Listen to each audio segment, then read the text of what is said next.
Good morning. This morning I want to give a shout out to anybody that's had any spinal cord stimulator. I want to give a shout out to this group on Facebook. It's called Failed Spinal Cord Stimulator Group. Currently has 356 members, and it has a lot of supportive care on there from a lot of people that has had a lot of bad experiences with spinal cord stimulators. So to continue on with how the VA addressed my back in part two, what we're doing now. So I ended off with the ICU visit that my first neurosurgeon did. And I fired him, and we're currently suing him in the hospital. And so I went and saw another neurosurgeon that was, 400 miles away. So I'd go there and I'd stay the night. And of course, after anything over 100 miles, okay, if you are 30% or over, I believe, research this yourself, but 30% and over on disability, you will get travel pay. And so I traveled 400 miles to see this other neurosurgeon. Where I was living, there was not a lot of neurosurgeons that accepted TriWest.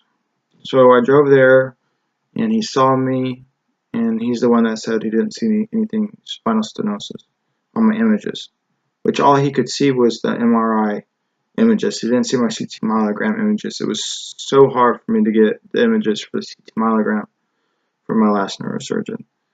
And so, for the matter of fact, I don't even have them.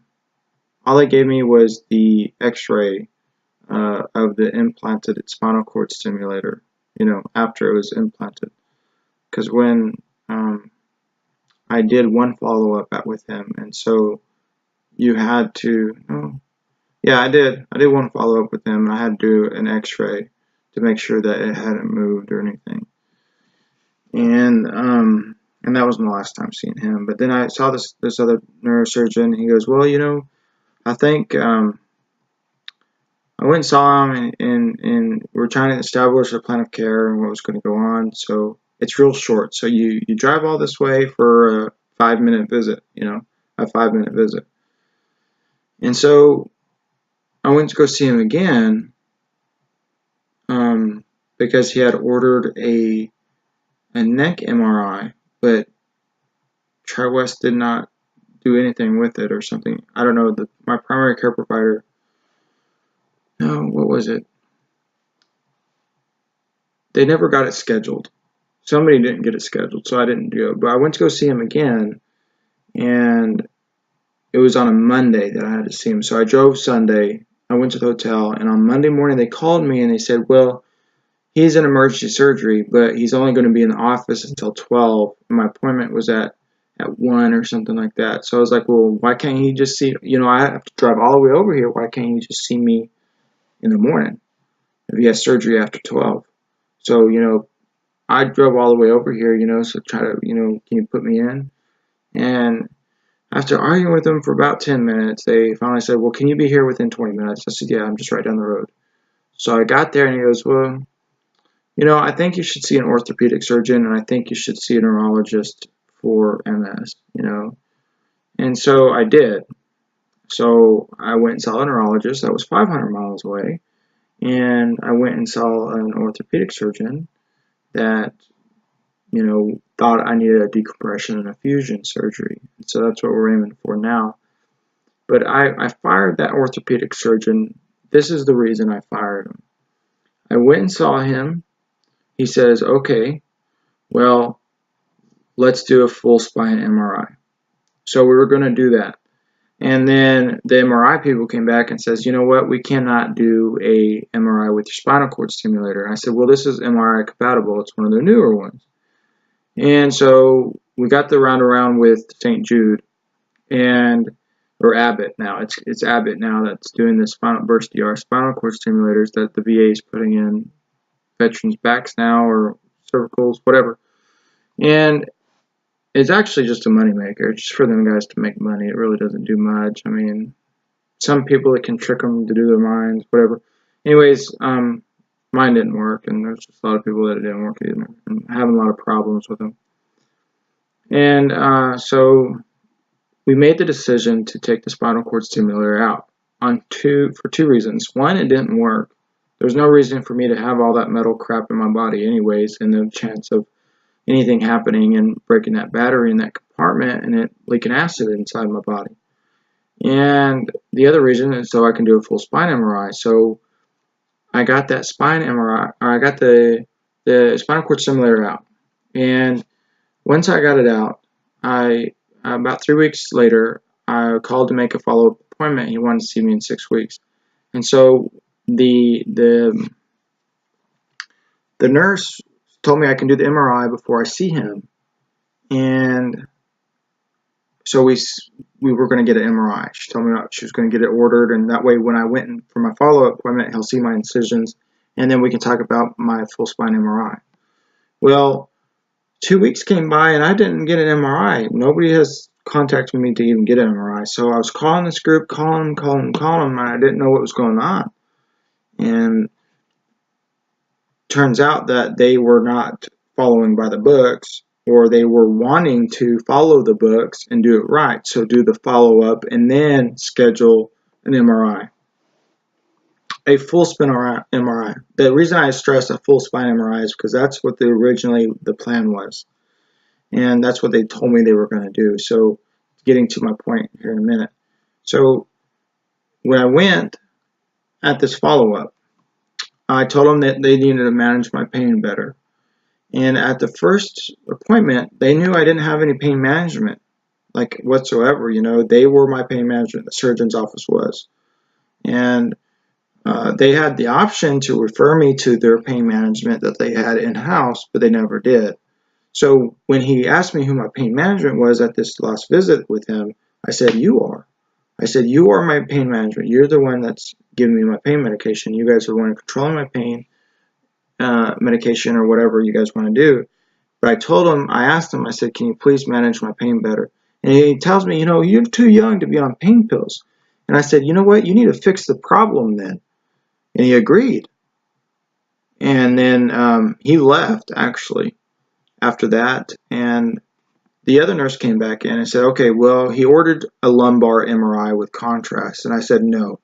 I said, look, I'm not going to play this game. I said, I'm not going to do the lumbar MRI and then the thoracic MRI and then the cervical MRI just so you can milk the money from the choice program. The choice program is only allotted so much money. And so they decided to up my medication, my pain medication, and to do the full spine MRI. So my wife actually got involved at this point. At that about 3 o'clock that night, I saw him at 8:15 in the morning. About 3 o'clock in the afternoon, I still didn't get any pain medication. And so my wife went over there and talked to someone, and they told them that they didn't have my pharmacy on file, which they've been sending my medication to the same pharmacy this whole time I've been seeing them. And so what happened was I finally got my pain medication, and 2 weeks gone by, I hadn't seen the MRI. Nobody's called me. And I called Choice and I said, hey, can I switch providers? You know, this is not going well for me. They're trying to milk the money. You know, I filed a complaint with them, you know, what I thought they were trying to milk. And you got so many people trying to commit fraud these days. It's ridiculous. And so I'm not saying they were potentially trying to commit fraud, but, you know, they're trying to milk the money from the choice program. They have that option. A lot of doctors do it. I see it all the time. And so the reason I say that is because they wanted me to do 3 MRIs at 3 different times and then 3 different follow-up appointments instead of 1 MRI and 1 follow-up appointment for that specific test and what we were going to do afterwards. And all that, you know, they get so much money, you know, and they only can accept what the Medicare value is of that payment, you know, and if it's not Medicare paid, then the VA has to approve it themselves to be paid if there's no code for it under the Medicare, or if it's not covered under Medicare or something like that, even though it's through TriWest. And so I fired him. The choice program told me that I can get a new neurosurgeon. They told me I didn't have to tell him. Ironically, the next day I got a call from the MRI people and said, hey, you know, this doctor, he scheduled your MRI. I said, you know what, I fired him yesterday. You might want to let him know because, you know, that's how it was. You know, he was going to refer me to the pain management. In 2 weeks, I didn't hear anything from him. So I said, you know what, you're fired. I wrote him a 2-page note to give to their people, but I just decided to fire him. You know, you have that right as a veteran to fire your specialty care provider if they're delaying your care, or you feel like they're doing something fraudulent. You have every right to see a new provider. Either Choice Program gives you they make a new consult for you, which they can. Basically, they tear up the consult with that doctor and give you a new one. Or if they have to ask your PCP, or you have to ask for another PCP.